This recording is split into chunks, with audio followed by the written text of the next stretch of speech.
দইয়ের পাতিল হাতে নিয়ে যাচ্ছে, কেউ বা আবার সারিবদ্ধভাবে মাটিতে বসে দুপুরের খাবারের জন্য অপেক্ষা করছে। কি অবাক হচ্ছেন? এমনই অবাক করা এক ঘটনা ঘটেছে সম্প্রতি। ১২০ বছর পুরনো এতিম সরকারের এলোমেলো বংশধরের ৭৪১টি পরিবার হয়েছেন একত্রিত। করা হয়েছে মিলন মেলা ও ভুরি ভোজের আয়োজন। ব্যতিক্রমী এ আয়োজনে একসাথে ১৫০০ নারী পুরুষ দুপুরের খাবারে অংশ নেয়। বংশীয় ঐক্য শক্তিশালী করতে ব্যতিক্রমী এ আয়োজন করা হয় বলে জানিয়েছেন আয়োজকরা। অন্যদিকে এলাকাবাসী এই আয়োজনকে সাধুবাদ জানিয়েছেন। একসাথে একই বংশের ৭৪১টি পরিবারের নারী পুরুষ ও শিশুদের একসাথে দুপুরের খাবারে অংশ নিতে দেখা যায়। বৃহস্পতিবার কোনাবাড়ী আমবাগ ঐতিহাসিক ঈদগাহ মাঠে এতিম সরকারের বংশধরেরা সম্মিলিতভাবে তাদের বংশীয় সম্প্রীতি ও ঐক্য মজবুতকরণে ভুরিভোজের এই আয়োজন করেন।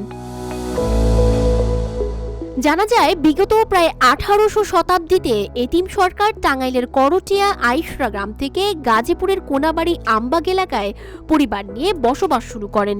এর আগে তিনি তৎকালীন টাঙ্গাইলের জমিদারের প্রধান নায়েব ছিলেন। পরে টাঙ্গাইলের জমিদারের সুপারিশ ক্রমে কাশিমপুরের জমিদার বাঘা চৌধুরীর বিশ্বস্ত প্রধান নায়েব হিসেবে দায়িত্ব পালন করেন। তৎকালীন সময়ে তার দায়িত্ব পালনে সন্তোষ প্রকাশ করে ৫৪০ বিঘা জমি উপহার দেন জমিদার বাঘা চৌধুরী। এতিম সরকার ও আইমনা দম্পতির গর্ভে জন্ম নেয় ৫ ছেলে ও ১ মেয়ে। দীর্ঘ ৬ পুরুষের বংশধরের সংখ্যা এখন ৭৪১ পরিবার। এসব পরিবারের মধ্যে এমন মিলন মেলা সত্যি প্রশংসার দাবি রাখে। এতে করে নিজেদের মধ্যে আত্মীয়তার বন্ধন অটুট থাকে বলে মনে করেন এতিম সরকারের বংশধররা।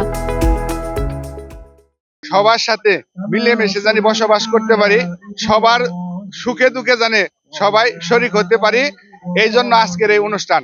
যদি কেউ কোনো সমস্যায় হয়, কারোর সাথে কারো দ্বন্দ্ব হয়, এই দ্বন্দ্বগুলো আমরা নিজেরাই নিরসন করব। মানে অপরকে বা থানা পুলিশ আমাদের প্রয়োজন নেই, আমরা নিজেদের একটা সংগঠন করছি এবং এখানে একটা কমিটি দেওয়া হয়েছে। আমরা নিজেরা ঐক্যবদ্ধ হয়ে সবাই সবার পাশে কাঁধে কাঁধ হাত মিলে আমরা থাকবো এবং তাদের সহযোগিতা করব এবং আমরা বিভিন্ন সহায়তা দান আর্থিক এগুলো আমাদের উদ্দেশ্য এবং সবাই একত্রে বসবাস করব, সবাই সবাইকে চিনবো। একজন একটু দুর্বল থাকতে পারে, তাদেরকে আমরা সহযোগিতা করে তাদেরকে আমরা সফলিত করার চেষ্টা করব। আর সকলের কাছে আমাদের আকুল আবেদন, আমরা আজকে থেকে যে মিলন মেলা তৈরি করলাম, এই মিলন মেলার বন্ধন যেন আমাদের যতদিন পূর্বপুরুষ থাকে, ততদিন এই পৃথিবী থাকে, ততদিন যেন আমরা এই মিলন মেলাকে অক্ষুণ্ণ রাখতে পারি। তবে আয়োজনকে স্বাগত জানিয়েছে এলাকাবাসী।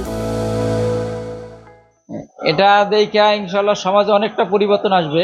ঠিক আছে, মানুষ একত্রভাবে দলবদ্ধভাবে একটা পরিবর্তন আসবে ইনশাল্লাহ। এই উদ্যোগকে আমি খুবই স্বাগত জানাই।